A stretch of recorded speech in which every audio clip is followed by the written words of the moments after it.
बूढ़े पिता का फैसला, इतने बुरे दिन, गरीबी, बदहाली और बेबसी के दिन, औलाद के होते हुए भी बेऔलाद सा होकर जीने को अभिशप्त। बुढ़ापे में ऐसी दुर्गत होगी, ऐसे बुरे दिन देखने को मिलेंगे, उन्होंने कभी स्वप्न में भी नहीं सोचा था। पिछले 2 दिन से घर में खाने को कुछ नहीं था सिवाय ब्रेड के। 2 दिन से बूढ़ा बूढ़ी इसी से गुजारा कर रहे थे। कल रात जब ब्रेड के 4 पीस बूढ़े ने बचाकर रखे थे तो उसके सामने यह प्रश्न फन फैलाकर खड़ा हो गया था, इनके खत्म होते ही क्या होगा। रात भर वह इसी प्रश्न से जूझता रहा। दुकानदार ने भी उधार देने से साफ इनकार कर दिया था। पिछले कई दिनों से बूढ़ा काम की तलाश में मारा मारा घूम रहा था, पर चाह कर भी 4 पैसे कमाने का हीला नहीं उठा पाया था। जब इस देश में नौजवान रोजगार के लिए मारे मारे घूम रहे हों तो भला बूढ़ों को कौन पूछेगा। अपनी इसी लाचारी और भुखमरी से तंग और परेशान होकर कल रात बूढ़े ने एक फैसला लिया था, घिनौना और कट फैसला। उसकी आत्मा इस फैसले से खुश नहीं थी, लेकिन वह क्या करता। सब रास्ते बंद पाकर एक यही रास्ता उसने खोज निकाला था, जो उसे मुक्ति का द्वार प्रतीत हो रहा था। अपने इस फैसले को उसने पत्नी से छुपाकर रखा हुआ था।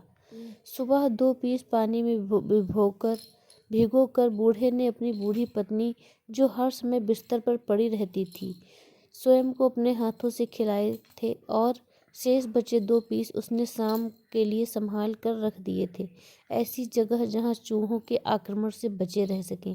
बूढ़ी की आंखें मूंदी थीं, शायद वह सो रही थी। बूढ़े ने स्वयं को घर से बाहर निकालने के लिए तैयार किया। उसने पानी का जग और गिलास बूढ़ी के सिरहाने रखा, पाँव में हवाई चप्पल पहनी और लकड़ी डंडा उठाकर दरवाजे को हल्का सा भिड़ाकर घर से बाहर हो गया। बूढ़े ने जो सोच रखा था उसे वह अपने इलाके में नहीं करना चाहता था। वहाँ अधिकांश लोग उसे जानते थे। परिचित लोगों के बीच वह ऐसा कैसे कर सकता है, उससे होगा भी नहीं। इसीलिए उसने दूसरा इलाका चुना।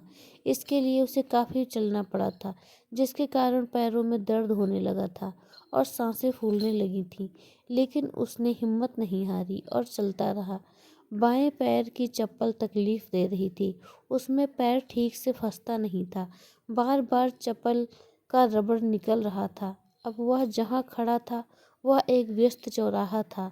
सड़क पर वाहन तेज गति से दौड़ रहे थे। सड़क पार करते इधर से उधर, उधर से इधर भागते लोगों की भीड़ थी। वह चौराहे के एक कोने में सड़क के नज़दीक खड़ा हो गया। उसे यहीं पर अपने लिए गए फैसले को अंजाम देना सुविधाजनक प्रतीत हुआ। उसने अपना ढीला चश्मा, जो बार बार नीचे सरक आता था, ठीक किया और सड़क पर देखा। उसने खुद को तैयार किया, लकड़ी को कसकर पकड़ा और आगे बढ़ा कि तभी उसके हाथ पैर कांपने लगे। नहीं नहीं, उससे नहीं होगा यह, वह ऐसा नहीं कर सकता। उसकी हिम्मत जवाब दे गई। वह पीछे हटकर खड़ा हो गया। उसके हृदय की धड़कनें बढ़ गई थीं। वह हाँफ रहा था। खड़ा खड़ा वह स्वयं पर खींचता रहा। वह जो सोचकर घर से निकला था वह उससे क्यों नहीं हो पाया। भूखे मरने से तो अच्छा है वह अपने सोचे हुए काम को अंजाम दे। लेकिन सचमुच उसकी हिम्मत जवाब दे गई थी।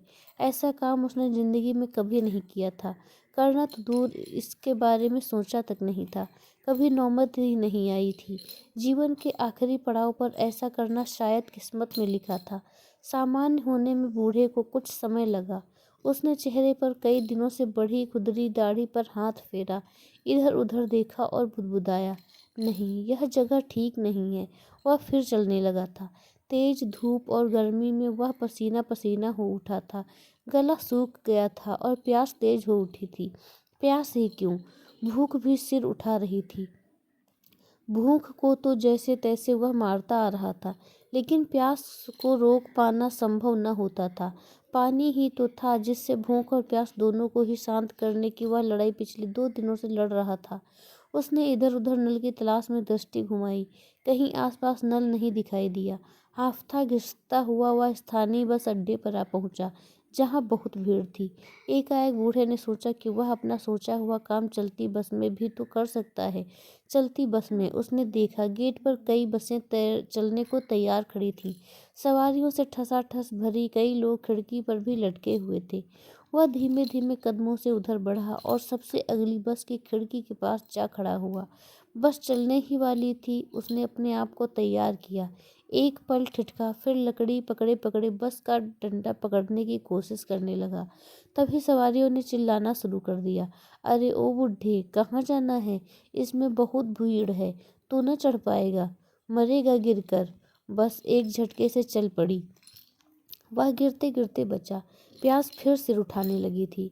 उसने नल की तलाश में इधर उधर नजरें दौड़ाई। जल्दी ही उसे एक नल नजर आ गया। शुक्र था उसमें पानी आ रहा था, बेशक धीमे धीमे। वह देर तक नल से चिपका रहा। पानी पीकर वह एक पेड़ के नीचे बैठ गया और अपनी किस्मत को कोसने लगा, जो उसे ये दिन दिखा रही थी। बैठे बैठे उसे अपने बेटों की याद हो आई, जो अपने बीवी बच्चों के संग दूसरे शहर में रहते थे, जिन्हें बूढ़े माँ बाप की तनिक भी चिंता न थी।